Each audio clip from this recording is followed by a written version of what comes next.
Hi friends. அதாவது எனக்கு கொஞ்சம் உடம்பு முடியலேன்னு நான் சொன்னேன் இல்லையா? என்ன உடம்பு முடியலனாக்கும் எனக்கு இந்த 2 ஹிப் சைடும் பயங்கரமாக வலி. டாக்டர்கிட்ட போயிட்டு வந்தேன் அப்படின்னு சொன்னேன்ல.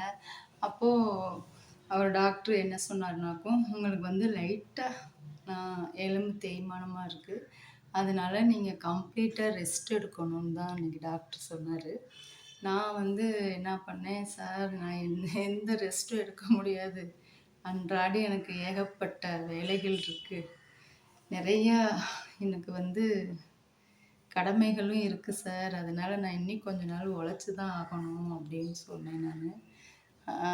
ஆனால் நீங்கள் இப்போது நீங்கள் ரெஸ்ட் எடுத்து தான் ஆகணும் மேடம். ஏன்னா நீங்கள் பார்த்தீங்கன்னா கொஞ்சம் உங்களுக்கு லைட்டாக தான் இருக்குது. நீங்கள் இப்படியே வேலை பார்த்துக்கிட்டே இருந்தீங்கன்னா அது ரொம்ப ஓவர் ஆயிரும். பின்னாடி ரொம்ப கஷ்டம் உங்களுக்கு, அதை பார்த்துக்கோங்க அப்படின்னாங்க.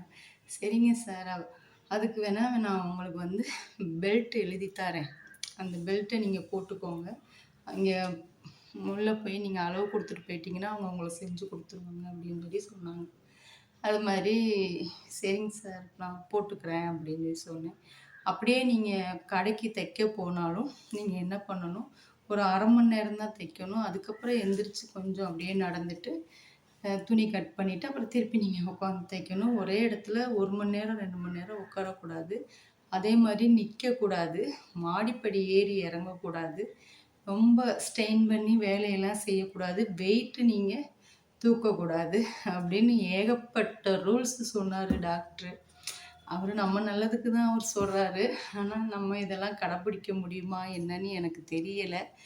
ஏன்னா எனக்கு எல்லா வேலையிலும் நான் தான் பார்த்து ஆகணும். ஏன்னா என்னுடைய ஹஸ்பண்டு காலையில் 7 மணிக்கெல்லாம் அவங்க ஆஃபீஸ் போயிடுவாங்க. அவங்க இங்கே இருந்து திருச்சியில் வேலை பார்க்குறாங்க. டெய்லியும் போயிட்டு தான் வராங்க. அவங்களுமே பாவம் ரொம்ப டயர்டாக தான் வருவாங்க. அதனால் அவங்களாலே எந்த ஹெல்ப்பும் பண்ண முடியாது. அதனால் நான் சொன்னேன், சரிங்க சார் நீங்கள் சொல்கிறத நான் அது மாதிரி கடைப்பிடிச்சிக்கிறேன் அப்படின்னு. இப்போ உங்களுக்கு டேப்லெட்டு 1 வாரத்துக்கு எழுதி தரேன், ஆயில்மெண்ட்டு தரேன், நீங்கள் சாப்பிடுங்க. ஆனால் 1 வாரம் கழித்து தான் நீங்கள் கடைக்கு போகணும். இதோடு நீங்கள் வண்டி ஓட்டக்கூடாது, தைக்கக்கூடாது அப்படின்னு சொல்லி சொன்னார். சரிங்க சார் சொல்லிவிட்டு நான் என்ன பண்ணேன், நைட்டு மட்டும் 2 நாள் மாத்திரை போட்டேங்க. இன்றைக்கி என்ன பண்ணேன், காலையில் சரி அந்த டேப்லெட்டை போட்டுருவோம் அப்படின்ட்டு. ஏன்னா காலையிலையும் எழுதி கொடுத்த டேப்லெட் போடலை, நைட்டு தான் போட்டுக்கிட்டு இருந்தேன்னா. அதனால எங்கள் வீட்டில் என்னுடைய ஹஸ்பண்டு சத்தம் போட்டார், கரெக்டாக டேப்லெட்டை சாப்பிடு, அப்போ தானே சரியாகும். நீ நைட்டு மட்டும் சாப்பிட்டு அப்புறம் காலையில் போடுற டேப்லெட்டை நீ சாப்பிடலை, அப்புறம் எப்படி உனக்கு சரியாகும்னு சத்தம் போட்டாங்க. சரின்ட்டு காலையில் டேப்லெட்டை போட்டுட்டேங்க. போட்ட விட்டையும் பார்த்தீங்கன்னா அப்படியே கொண்டு போய் தள்ளுதுங்க தூக்கம். அவர் நல்லா கம்ப்ளீட்டாக ரெஸ்ட் எடுக்கிறதுக்காக தூக்க மாத்திரையும் சேர்த்து கொடுத்துருக்காரா என்னன்னு எனக்கு தெரியல. அப்படி பயங்கர தூக்கம், போதை மாதிரி வருது தூக்கம். அப்போது எங்கள் வீட்டுக்காருக்கு, ஏன்னா நைட்டு போட்ட மாத்திரைக்கே காலையிலே எந்திரிக்க முடியல, பயங்கரமாக தூக்கம். அதோட எங்கள் வீட்டுக்காருக்கு நான் சொன்னேன், என்னால் இன்றைக்கி சமைக்க முடியுமானே தெரியலங்க, ரொம்ப ஒரு மாதிரி தள்ளுது அப்படின்னேன் நான். சரி உனக்கு முடியலன்னா ரெஸ்ட் எடு, நான் கடையில் கூட சாப்பிட்டுக்கிறேன் அப்படின்னாங்க. கடையிலலாம் வேண்டாங்க, ஏன்னா ஏற்கனவே நீங்கள் ஒரு தடவை போய் கடையில் சாப்பிட்றேன்னு சொல்லி வருத்தப்பட்டீங்க. ஏன்னா எங்கள் வீட்டுக்காருக்கு ஆஃபீஸ் அவுட்டரில் இருக்குது. அவங்க சாப்பிட வரணும்னா 3 கிலோமீட்ரு பைபாஸை தாண்டணும். தாண்டி தான் ஹோட்டலில் போய் சாப்பிட முடியும்.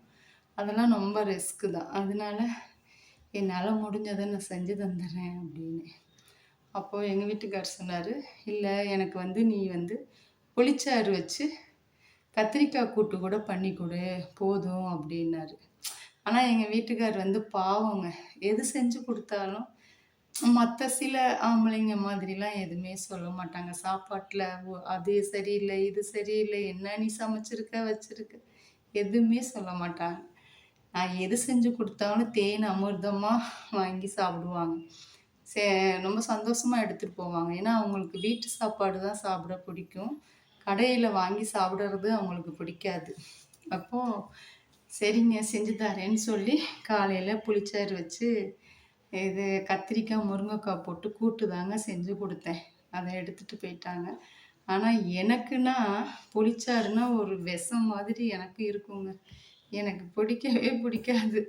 ஆனால் என் பொண்ணுக்கு, என் பையனுக்கு, என்னுடைய ஹஸ்பண்டுக்கு 3 பேத்துக்கும் இதை வச்சு கொடுத்தா 3 நேரமும் நல்லா தேன் அமிர்தமாக சாப்பிடுவாங்க. எனக்கு ஆனால் அது பிடிக்காதுங்க. அதனால எனக்கு நான் என்ன பண்ணிட்டேன், காலையில் தயிர் உர ஊற்றி வச்சுக்கிட்டேன். உர ஊற்றி வச்சு சாப்பிட்டுக்கிட்டேன். அதுவுமே இப்போ தான் எந்திரிச்சு சாப்பிட்டேன். 3 மணிக்கு தாங்க எந்திரிச்சு சாப்பிட்டேன். என்னால் எந்திரிக்க முடியல. தூக்கம் அப்படியே கொண்டே தள்ளுது. இதில் ஏகப்பட்ட ஃபோன் வேறு எனக்கு கஸ்டமர்கிட்ட இருந்து. அதுக்கப்புறம் அவங்கக்கிட்ட எல்லாம் அட்டன் பண்ணி பேசிட்டு, சரி வீடியோஸ் இப்போ அவங்களுக்கு நான் காலையில் போட்ட வீடியோஸ்லாம் முன்னாடி எடுத்த வீடியோஸ் தான், எடுத்து வச்சுருந்தது தான் அப்லோட் பண்ணி விட்டேன். இன்றைக்கி ஒன்றும் வீடியோஸ்லாம் போட முடியலையா, சரி நம்ம எப்போதும் ஒரு பத்மாவின் பதிவுக்காவது போடுவோம், சிறிய பதிவு, அதையாவது போட்டுருவோம் அப்படின்னு நினச்சேன். அப்புறம் சரி என்னுடைய குறைகள் நிறைகளை நான் உங்கள்கிட்ட சொல்லணும்னு நினச்சேன். அதனால் இதை ஷேர் பண்ணேன் உங்கள்கிட்ட. சரிங்க ஃப்ரெண்ட்ஸ், உங்களுக்கு பிடிச்சிருந்துச்சின்னா இந்த வீடியோ லைக் பண்ணுங்கள், ஷேர் பண்ணுங்கள், முக்கியமாக சப்ஸ்கிரைப் பண்ணுங்கள் ஃப்ரெண்ட்ஸ். சரிங்களா? கொஞ்சம் உடம்பு நல்லான வட்டி மீண்டும் ரொம்ப கலகலப்பாக உங்களை நான் சந்திக்கிறேன். சரிங்களா? அது வரைக்கும் என்னால் முடிஞ்ச வீடியோஸு நான் உங்களுக்கு அப்லோடு பண்ண பார்க்குறேன். சரிங்களா? ஆனால் கொஞ்சம் ரெஸ்ட்டு கம்ப்ளீட்டாக டாக்டர் எடுக்க சொல்லியிருக்காரு என்ன. அதாவது கல்லடி பட்டாலும் கண்ணடி படக்கூடாதுன்னு பெரியவங்க சும்மா சொல்லிட்டு போகலைங்க. அது உண்மைதான் போல்.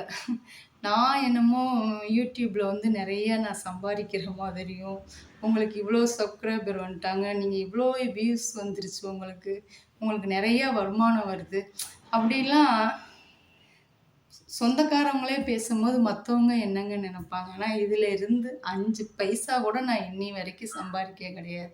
இதில் நிறைய 4000 வாட்ஸ்அப் டைமிங் வரணுன்றாங்க. அதுக்கப்புறம் என்னென்னவோ ரூல்ஸ் எல்லாம் சொல்கிறாங்க. அதெல்லாம் கரெக்டாக வருதாங்கிறது இன்னும் எனக்கு 4000 வாட்ஸ்அப் டைமிங்லாம் வரல. இப்போ தான் 50 தாண்டி இருக்குது. இனி 4000 வர்றதுக்கு எனக்கு எவ்வளோ நாளோ வருஷங்களோ ஆகுமோ தெரியாது. ஆனால் சில பேர் என்ன நினைக்கிறாங்க, அவங்களுக்கு இவ்வளோ சப்ஸ்கிரைபர் இருக்குல்ல, அப்போ உங்களுக்கு வருமானம் வருது, நீங்கள் பொய் சொல்கிறீங்க அப்படின்னு சொல்கிறாங்க. கண்டிப்பாக வருமானம் வந்துச்சுன்னா கண்டிப்பாக அதை ஒரு நல்ல காரியத்துக்கு செலவு பண்ணிவிட்டு அதுக்கப்புறம் நான் என்னால் முடிஞ்சதை மற்றவங்களுக்கு கண்டிப்பாக நான் செலவு பண்ணுவேன். ஏன்னா இது ஏதோ சைடு போக்க நான் இந்த வீடியோஸ் நான் எடுக்கிறது தான், போடுறது தான் மெயின். என்னுடைய தொழில், என்னுடைய தையல் தொழில் தான். அதையும் நான் பார்க்கணும். அதனால இதை ஒரு சைடாக தான் நான் வச்சுக்கிட்டு இருக்கேன் யூடியூப்பை. சரிங்களா? அதாவது வருமானம் வருதோ வரலையோ அது வேறங்க. என்னுடைய நினைவுகளை நான் யூடியூப்பில் பதிவு பண்ணுறேன் பார்த்தீங்களா, அதுதான் மெயின் எனக்கு. சரிங்களா? என்னுடைய பதிவுகளை நான் யூடியூப்பில் பதிவு பண்ணுறேன். அது இதெல்லாம் நமக்கு அழிஞ்சு போகாத ஒரு நினைவுகள் இல்லைங்களா? மெயினாக அதுக்காக தான் அதாவது யூடியூப்லாம் இதெல்லாம் எனக்கு சின்ன வயசுலேயே வந்திருந்தா கண்டிப்பாக நானும் இந்நேரம் ஒரு லெவலுக்கு வந்திருப்பேனோ என்னவோ தெரியல. சரி, இனிமேலாவது நம்மளுடைய பதிவுகளை அதில் போட்டு வச்சோம்னா நாளைக்கு நமக்கு பின்னாடி வர்ற சங்கதிகள் அதை பார்ப்பாங்க. நம்ம அம்மாச்சி இப்படி இருந்தாங்க, நம்ம அப்பத்தா இப்படி இருந்தாங்க அப்படிங்கிறத நம்ம பேரம்பேத்தியை பார்ப்பாங்க இல்லைங்களா? அந்த ஒரு காரணம் தான். யூடியூப் சம்பளம் கிடைக்கணும்னு இருந்தால் எனக்கு கிடைக்கட்டும். அது கிடைக்கிறதும் கிடைக்காது, அது உங்கள் கையில் தான் இருக்குது ஃப்ரெண்ட்ஸ். சரிங்களா? நிறைய பேர் என்னுடைய வீடியோஸை பார்க்குறீங்க, சப்ஸ்கிரைப் பண்ணுங்கள், லைக் பண்ணுங்கள், ஷேர் பண்ணுங்கள், கொஞ்சம் கமெண்ட்டும் பண்ணுங்கள். சரிங்களா? சரிங்க ஃப்ரெண்ட்ஸ், பாய். அடுத்த வீடியோவில் சந்திக்கிறேன். Bye friends.